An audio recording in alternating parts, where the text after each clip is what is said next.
Alright, wake up, Tarnished. The lands between of Elden Ring aren't going to save themselves. But if you are going to live long enough to make a difference, you might need some help. That's where Spirit Ashes come in.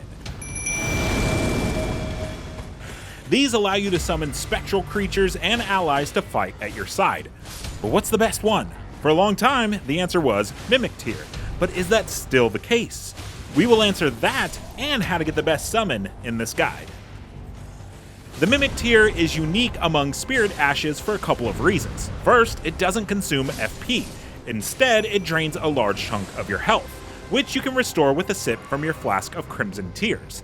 Second, precisely what it summons isn't set in stone.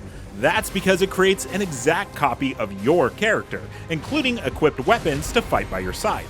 It won't change equipment after being summoned either, so you can even do things like set it up to be a long-range support spellcaster while you switch to melee or an aggro-drawing, heavy shielded tank. The Mimic Tier Ashes can be found in Nokron Eternal City, which opens up after your fight with Radahn. Look for the floating rocks over a crater near the Fort Height site of Grace in East Limgrave, near the border to Caelid. Once there, use your trusty steed Torrent to help carefully jump from floating rock to floating rock until you reach an entrance to this structure. Jump down a few stories and you will reach the rooftops of Nokron. From there, follow this path.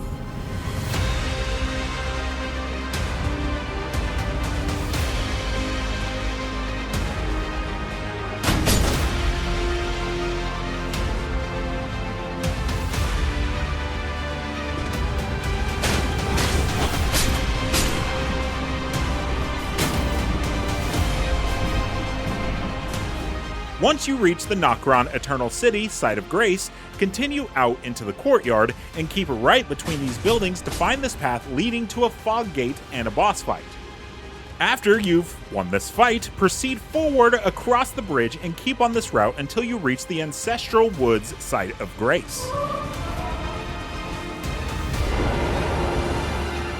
Jump off the cliff onto the building ledges and work your way to the Knight's Sacred Ground. Continue on, climbing across collapsed sections of buildings as you go, until you arrive at this imp statue.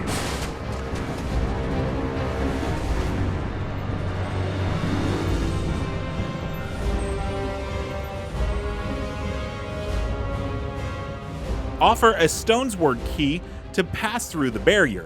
Take out the baddie on the other side and open the chest to get the Mimic Tier Ashes. This will give you one of the most powerful ashes in Elden Ring, but not quite the best one. That is reserved for a different summon. Black Knife Tiche holds the distinction as the most powerful of the Spirit Ashes in Elden Ring. This assassin is fast, capable of dealing out rapid damage with her dagger while dodging to avoid incoming damage, and she's good at holding enemies' attention. She also temporarily reduces the size of the enemy's health bar with her Destined Death ability. The reduction is a fixed percentage of the target's total health, so enemies with particularly large pools of health, like bosses, are great to let Tiche put her skills to work. In order to unlock Black Knife Tiche, you will need to work your way to the southwest portion of Lernia of the Lakes. Atop these plateaus is the Ringleader's Everjail. To reach this, you will need to defeat Astel, Naturalborn of the Void, and open a door using the Dark Moon Ring. These are part of the Rani the Witch questline, so be sure to check out our full walkthrough on IGN for that. The door leads to a lift which brings you to the top of the plateau. From here, go north to the Moonlight Altar site of Grace, then continue northwest to this precipice on the plateau. This is where you find the Ringleader's Everjail. Head inside and give Electo, Black Knife Ringleader, a proper thrashing. This is a tough fight. Your best bet is to avoid Electo until she does one of her ground slam attacks, and then hit her during the recovery from it. If she gives you trouble, refer to our step-by-step boss guide on our wiki on IGN.com.